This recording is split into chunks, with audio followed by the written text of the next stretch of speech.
Have you had a chance to look at film, and if so, what stands out? Right, I've been seeing him all throughout the year. He's a well-talented quarterback. Being able to throw the ball and being able to use his legs. That's what you see in a modern quarterback at this point in time of a dual quarterback. So he's very talented.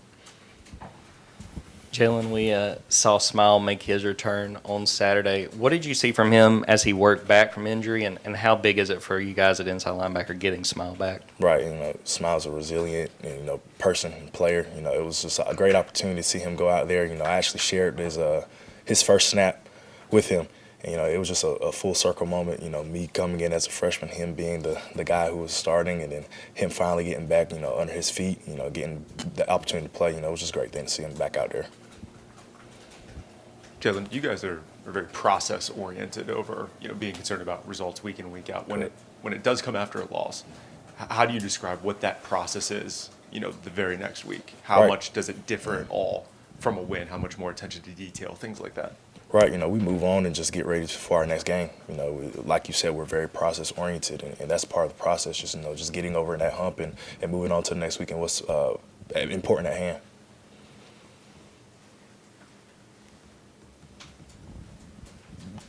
Yeah, obviously Tennessee's very different, but they play a lot of pace, or play with a lot of pace. Ole Miss Mississippi State has several offenses in this conference like to run a lot of plays. Do you ever get comfortable?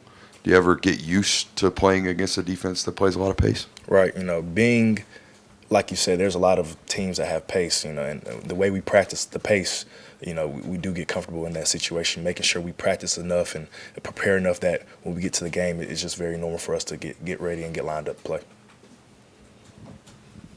Yeah, Ole Miss last week came out and said they were treating that game like a playoff game. Do you think that desperation that they played with helped them at all, and do you think that could help you guys going into this game against Tennessee this week? Right, for our mindset for Tennessee is just playing Tennessee. We're not moving further in the future. We're just going out there and playing football like we normally should do. That's important for us, and that's our goal for this week. Jalon, it's been 5 weeks, but does it feel like 5 months since you played at home? And what do you need out of the crowd that you've experienced on the road to get you through this? Right, just great crowd energy. Bring that energy in the stadium for us. Just bring the energy out. For a big game. We have college game day there as well. Just a lot of things going on, and of course our stadium's always there to bring electrifying energy and juice we need. So, Jalon, Tennessee has one of the top rushing offenses this season. Just in general, when you're facing a team that can run the ball like that, what are the keys? What do you guys defensively have to do to try to slow them down? Right, just being able to stop the run. Their explosive offense on defense, on offense as a passing offense and rushing offense. Just things like that, honing in to our craft and and executing what we need to do. So it's eliminating the rush plan. That's what we'll have to do, and then of course they'll go to their passing game as well. So doing that and vice versa, just eliminating those explosives. John, a couple of weeks ago, you guys had a rival in Florida, then you had Ole Miss, now you have a rival, Tennessee.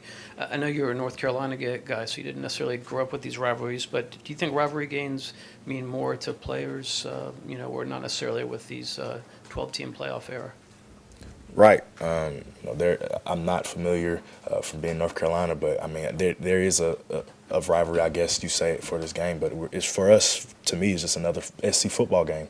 We play great SC schools throughout the year, and it's just another opportunity for us to go out there and play football. Jalon, Coach Smart has talked about several of these offensive linemen battling through injury, continuing to work to get out there. Just what have you seen from that group and what they've gone through and what they've tried to do to help you guys? Right. It's a hard-working group we have in our O-line room. They're doing the best that they can to be able to be healthy and support, for our offense, and they're doing their best, the ability to perform each Saturday. And, I appreciate them greatly for what they do week in and week out. Jalon, did you see that viral video of Jake celebrating after the game? I did.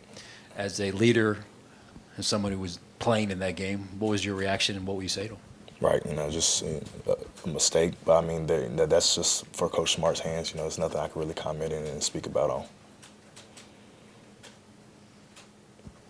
Any more for Jalon? It seemed like that Ole Miss had a lot of receivers running free as a defense collectively. What were some of the breakdowns you think that led to that?